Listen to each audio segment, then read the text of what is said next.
आप चाहे इलेक्ट्रीशियन हो या फिर इलेक्ट्रिकल इंजीनियर, ये वीडियो आपके लिए बहुत ही महत्वपूर्ण होने वाली है, क्योंकि इस वीडियो के माध्यम से मैं आपको इंटरलॉकिंग के बारे में सिखाने वाला हूँ। इंटरलॉकिंग क्या होती है सबसे पहले हम समझ लेते हैं, उसके बाद में आपको ये जो वीडियो है इसका पूरा कॉन्सेप्ट को एक्सप्लेन करूँगा। दोस्तों, जैसे कि आप देख सकते हो मेरे पास में दो लैंप है और इन दोनों लैंप को चालू और बंद करने के लिए मैं यहाँ पे दो कॉन्टेक्टर का इस्तेमाल कर रहा हूँ। ये जो मेरा दोनों कॉन्टेक्टर है, यानी कि ये जो दोनों लोड है, इन दोनों लोड में से केवल एक लोड को एक टाइम पे चालू करना है। यानी कि यदि मैं एक को चालू कर दूं तो दूसरा हमारा चालू नहीं होना चाहिए, या फिर दूसरा यदि चालू होता है तो पहला हमारा बंद हो जाना चाहिए। यदि ऐसा कोई कंडीशन आता है आपके सर्किट में जिसमें कहा जाता है कि केवल एक टाइम पे एक ही चीज ऑन होना चाहिए, तो उसको हम कहते हैं इंटरलॉकिंग। अब यहाँ पे आप समझिए कि हम कॉन्टेक्टर का इंटरलॉकिंग कितने प्रकार से कर सकते हैं। देखिए दोस्तों, यदि आप कॉन्टेक्टर का इंटरलॉकिंग करने जाते हो तो आप बहुत सारे तरीके से कर सकती हो। डिपेंड करता है कि आप सर्किट का वायरिंग कैसे करोगे। वैसे मोस्टली तीन टाइप का इंटरलॉकिंग इस्तेमाल किया जाता है। पहला इंटरलॉक होता है मैकेनिकल इंटरलॉकिंग। मैकेनिकल इंटरलॉकिंग का वीडियो मैंने ऑलरेडी बना दिया हूँ, उसका लिंक डिस्क्रिप्शन में प्रोवाइड कर दूंगा। इसके बाद सेकंड इंटरलॉकिंग होता है इलेक्ट्रिकल इंटरलॉकिंग। इलेक्ट्रिकल इंटरलॉकिंग का भी वीडियो मैंने ऑलरेडी बना दिया हूं, तो उसका भी लिंक आपको डिस्क्रिप्शन में मिल जाएगा। अब हमारा आता है तीसरे टाइप का इंटरलॉकिंग। तीसरे टाइप का जो इंटरलॉकिंग है वो होता है हमारा पुश बटन का इंटरलॉकिंग। यानी कि इन दोनों पुश बटन का इंटरलॉकिंग मैं इस प्रकार से करूंगा जिससे कि एक पुश बटन को यदि मैं चालू कर दूं तो दूसरा पुश बटन यदि चालू किया जाए तो पहला जो कॉन्टेक्टर ऑन हुआ था इस पुश बटन के द्वारा वो ऑटोमेटिकली ऑफ हो जाए। तो आपको पूरा प्रोसेस समझ में आ गया होगा। अब चलिए हम वायरिंग को समझ लेते हैं। तो यहाँ पर मेरे पास में दो कॉन्टेक्टर है। अब इन दोनों कॉन्टेक्टर को ऑपरेट करवाने के लिए हमें फेज सप्लाई और न्यूट्रल सप्लाई प्रोवाइड करना होगा। तो न्यूट्रल पावर सप्लाई कनेक्ट करने के लिए आपको डायरेक्टली न्यूट्रल पावर सप्लाई को ले जाके आपका जो दोनों कॉन्टेक्टर है इनको न्यूट्रल पावर सप्लाई प्रोवाइड कर देना है। तो इस एमसीबी के आउटपुट टर्मिनल पर एक वायर को मैं कनेक्ट कर दूंगा। अब इस वायर से मुझे न्यूट्रल पावर सप्लाई मिलेगा, तो इसको ले जाके इस कॉन्टेक्टर का जो A2 टर्मिनल है इस टर्मिनल के साथ में इसको कनेक्ट कर दूंगा। अब इसी A2 टर्मिनल पर मैं एक और वायर को कनेक्ट कर दूंगा और इस वायर के दूसरे सिरे को लेके जाएंगे और जो हमारा दूसरा कॉन्टेक्टर है इस कॉन्टेक्टर को भी न्यूट्रल पावर सप्लाई प्रोवाइड कर देंगे। तो न्यूट्रल पावर सप्लाई का कनेक्शन कुछ इस प्रकार से हो जाएगा। अब इन दोनों कॉन्टेक्टर को हमें फेज सप्लाई भी प्रोवाइड करना है। तो इसके लिए हम क्या करेंगे कि जो हमारा एमसीबी है इस एमसीबी के आउटपुट टर्मिनल पे जहाँ पे आपको फेज सप्लाई मिलेगा वहां पे आप दो वायर को ले जाके कनेक्ट कर दीजिएगा। मैंने यहाँ पे इन दोनों वायर को एमसीबी के आउटपुट टर्मिनल पे कनेक्ट कर दिया। अब यहाँ पे जो हमारा येलो वायर है इस वायर को लेके जाऊंगा और जो एक स्टॉप पुश बटन है इसके साथ इसको कनेक्ट कर दूंगा इस प्रकार से। इसके बाद दूसरे वायर को ले जाके जो हमारा दूसरा स्टॉप पुश बटन है इसको इनपुट पावर सप्लाई दे देंगे। अब इसके बाद में जो वायरिंग किया जाएगा उसमें आप देख सकते हो कि स्टॉप पुश बटन से जो पावर सप्लाई जाएगा वो स्टार्ट पुश बटन के इनपुट टर्मिनल पे जाना चाहिए। अब यहाँ पे आप देख सकते हो स्टार्ट पुश बटन के पीछे में दो कॉन्टैक्ट कनेक्ट किया गया है। यानी कि आपका जो पुश बटन होगा इस पुश बटन के बैक साइड में जो आप एलिमेंट कनेक्ट करोगे उनमें से एक एलिमेंट आपका एनो कॉन्टैक्ट होना चाहिए और दूसरा आपका एनसी कॉन्टैक्ट होना चाहिए। अब यहाँ पे जो एनो कॉन्टैक्ट होगा वो इस्तेमाल किया जाएगा कॉन्टैक्टर को चालू करने के लिए। एनसी कॉन्टैक्ट होगा उसका इस्तेमाल किया जाएगा कॉन्टैक्टर को इंटरलॉक करने के लिए। कैसे होगा आगे आप समझ जाओगे। फिलहाल के टाइम पर ये जो स्टॉप पुश बटन है इसके आउटपुट टर्मिनल पर हम एक वायर को कनेक्ट कर देंगे। अब इस वायर का जो दूसरा सिरा है इसको ले जाके जो हमारा स्टार्ट पुश बटन है इस पुश बटन के बैक साइड में आप देखोगे तो आपका जो एनो कॉन्टैक्ट है, तो इसी एनो कॉन्टैक्ट को हम इनपुट पावर सप्लाई प्रोवाइड कर देंगे इस प्रकार से। अब सर्किट डायग्राम में यदि आप देखोगे तो आपको यहाँ पे मिलेगा कि जो हमारा स्टार्ट पुश बटन था इससे जो पावर सप्लाई जाएगा वो पावर सप्लाई हमारा दूसरे स्टार्ट पुश बटन के एनसी कॉन्टैक्ट के साथ कनेक्ट करना होगा।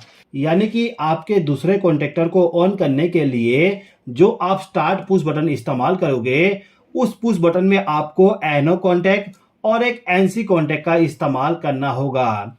तो यहाँ पे हमें क्या करना होगा कि ये जो हमारा स्टार्ट पुश बटन है, इसका जो एनो कॉन्टैक्ट है उसके आउटपुट टर्मिनल पे आपको एक वायर कनेक्ट करना है।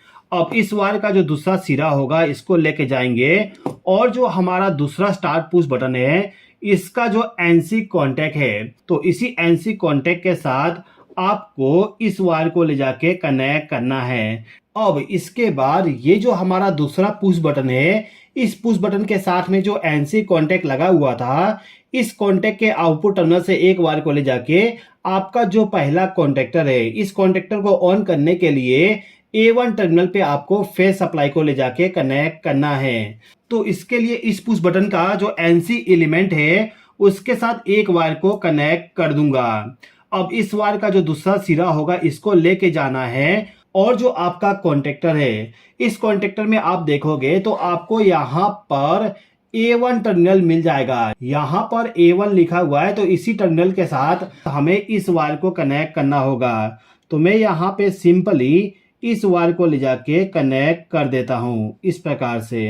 अब इसके बाद में आपका जो स्टॉप पुश बटन है, इससे जो पावर सप्लाई जाएगा वो जाएगा आपके पहले स्टार्ट पुश बटन के एनसी एलिमेंट के साथ में, और यहां से पावर सप्लाई चला जाएगा आपका दूसरे स्टार्ट पुश बटन के एनो कॉन्टैक्ट के साथ में। उसके बाद यहां से पावर सप्लाई निकल के सीधे ही आपके कॉन्टेक्टर को ऑन करने के लिए पावर सप्लाई प्रोवाइड किया जाएगा। तो इस स्टॉप पुश बटन के आउटपुट टर्मिनल पर मैं एक वायर को कनेक्ट कर दूंगा इस प्रकार से। अब इस वायर का जो दूसरा सिरा होगा इसको लेके जाना है और जो हमारा फर्स्ट स्टार्ट पुश बटन है, इसका जो एनसी एलिमेंट है, आप देख सकते हो यहाँ पर एनसी एलिमेंट है, तो इसके साथ आपको इस वायर को ले जाके कनेक्ट करना होगा।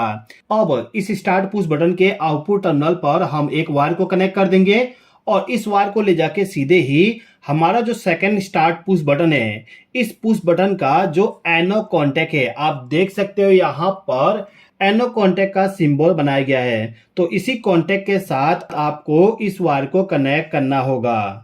अब इस स्टॉप पुश बटन का जो एनो कॉन्टैक्ट है, उसका जो आउटपुट टर्मिनल है, उस टर्मिनल के साथ आप एक वायर को कनेक्ट कर दीजिएगा। अब इस वायर का जो दूसरा सिरा होगा इसको लेके जाना है और जो हमारा कॉन्टेक्टर है, इस कॉन्टेक्टर का जो A1 टर्मिनल है, उस टर्मिनल के साथ आपको इस वायर को कनेक्ट करना होगा।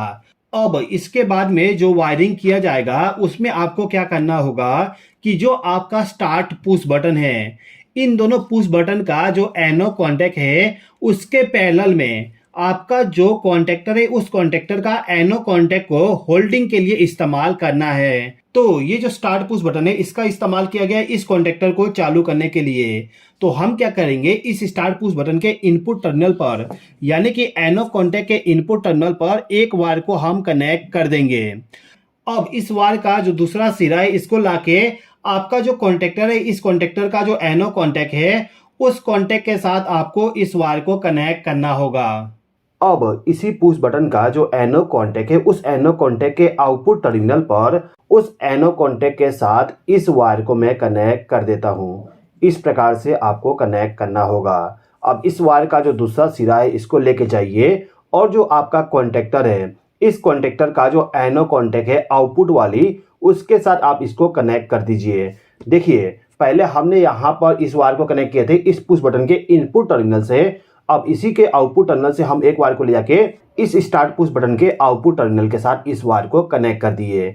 यानी कि इस पुश बटन का जो एनो कॉन्टैक्ट है उसके पैरेलल में हमने इस कॉन्टेक्टर के एनो कॉन्टैक्ट को कनेक्ट कर दिए। ओके, अब इसी कॉन्टेक्टर के जैसे इस कॉन्टेक्टर का भी हमें होल्डिंग सर्किट बनाना है। तो इसके लिए क्या करेंगे, इस पुश बटन का जो एनो कॉन्टैक्ट है उस कॉन्टैक्ट के साथ हम एक वायर को कनेक्ट कर देंगे। ये एनो कॉन्टैक्ट है तो इसके साथ मैंने इस वायर को कनेक्ट कर दिया।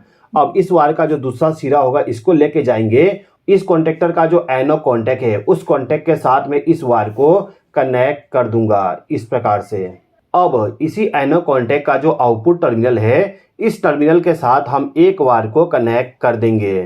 अब इस वायर का जो दूसरा सिरा है इसको लेके जाएंगे और जो हमारा कॉन्टेक्टर है, इस कॉन्टेक्टर का जो A1 टर्मिनल है उस टर्मिनल के साथ इस वायर को कनेक्ट कर देंगे। मैंने यहाँ पर इस वायर को A1 टर्मिनल के साथ कनेक्ट कर दिया। इसका मतलब है कि हमारा जो ये पुश बटन है इसका जो एनो कॉन्टैक्ट है इस एनो कॉन्टैक्ट के आउटपुट टर्मिनल पे ही कनेक्ट है, क्योंकि इसी टर्मिनल से एक वायर को लूप किया गया है A1 टर्मिनल पर। तो हमारा यहाँ से पावर सप्लाई इस पॉइंट पे आ सकता है। तो हम यही मान के चलेंगे कि इस पॉइंट से एक वायर आके यहाँ पे कनेक्ट हो गया होल्डिंग सर्किट बनाने के लिए। ओके, तो इन दोनों पुश बटन के द्वारा इन दोनों कॉन्टैक्टर को इंटरलॉक करने के लिए जो हमें वायरिंग करना था, वायरिंग हमारा पूरा कंप्लीट हो चुका है। अब मैं यहाँ पर दोनों कॉन्टैक्टर के साथ एक एक लैंप को कनेक्ट कर देता हूँ और इस एमसीबी को इनपुट पावर सप्लाई दे देता हूँ। उसके बाद इसके वर्किंग को समझेंगे। देखिए यहाँ पे जो हमारा ड्राइंग है, इस ड्राइंग में आप देखोगे तो जो हमारा स्टार्ट पुश बटन है इन दोनों के साथ में आपको दो एलिमेंट कनेक्ट करना होता है, एक एनो एलिमेंट और एक एनसी एलिमेंट। अब यहाँ पे होगा क्या, जो हमारा एनो एलिमेंट है उसका इस्तेमाल किया जाएगा कॉन्टेक्टर को चालू करने के लिए, लेकिन उसी पुश बटन के साथ में जो दूसरा एलिमेंट कनेक्ट किया जाएगा उसका इस्तेमाल हो जाएगा दूसरे कॉन्टेक्टर को बंद करने के लिए, यानी कि इंटरलॉकिंग के लिए इस्तेमाल किया जाएगा। ओके, अब यहाँ पे होगा क्या, जब हम स्टार्ट पुश बटन को प्रेस करेंगे तो यहाँ से पावर सप्लाई फ्लो होते हुए दूसरे पुश बटन के एनसी कॉन्टेक्ट से होते हुए डायरेक्ट कॉन्टेक्टर को ऑन करेगा।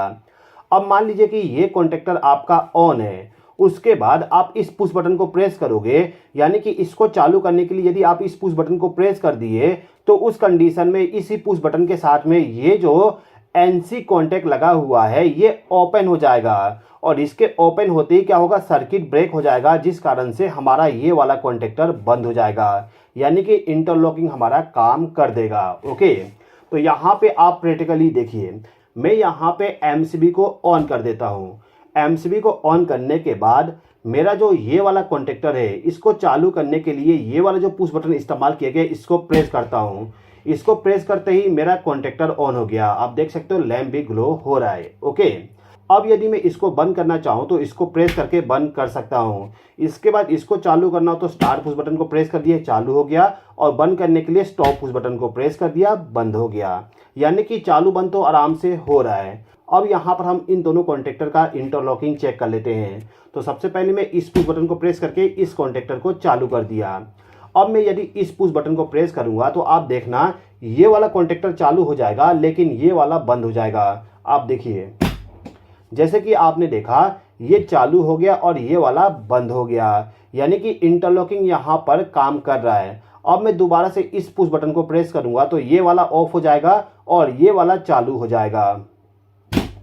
जैसे कि आपने देखा ये ऑफ हो गया और ये वाला चालू हो गया, यानी कि यहाँ पर इंटरलॉकिंग हमारा बराबर काम कर रहा है। तो दोस्तों मैं उम्मीद करता हूँ कि आपको ये वीडियो पसंद आया होगा। वीडियो पसंद आया हो तो लाइक कर दीजिएगा और चैनल पे नए हो तो सब्सक्राइब कर लीजिएगा। इस वीडियो को देखने के लिए धन्यवाद।